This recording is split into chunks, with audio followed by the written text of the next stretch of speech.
Someone said people are missing the point that Monopoly has no winners. Like, yes, you can win, but as soon as you're the only person left, all you have is a bunch of money that can't go anywhere and a bunch of property that nobody can use.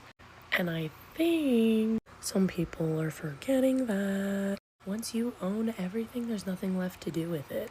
Plus, everybody hates you, so.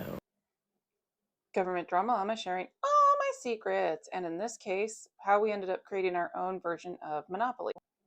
Go back and watch the full video, but yes, I think a lot of people don't fully understand what you're supposed to get out of playing Monopoly.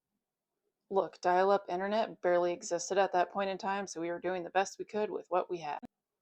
As children, me and my siblings and I learned very, very quickly that the game gets really boring when you get only one person left with all the money because you can't really do anything. How do you solve this? Make everyone suffer. Thus, government monopoly was born in our house. One of the first things we did was you could add other random pieces. You didn't just have to use the ones that came with the board. We also had opportunity for a coup, which I should explain why. I should explain that to make this game fun, you need at least 4 people to play because you have 3 main players. You have the person in charge of the bank, the person in charge of free parking and kind of other random decisions, and you have the government. So if you have 4 people, it's a little bit more fun. And since I have 3 siblings, worked out great. Certain titles and certain governments have certain roles and different things you can do depending on which one you choose. So one of them, you can have the banker, the communist leader, which is essentially supposed to be the Communist Party, and then the religious or pagan leader, whichever one they choose, and that's the one in charge of free party. A couple other options would be the banker, the dictator, and the henchman, or the banker, the president, and the pope. Some of these can be more fun depending if you have the right people. For example, the banker, dictator, and the henchman.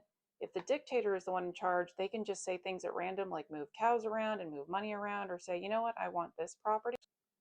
The cow cards were actually part of a different game, so we combined them with this one. So not only are you in charge of dealing with properties and money, you're also dealing with cows, and you want to make sure that you have a lot of cows in the end.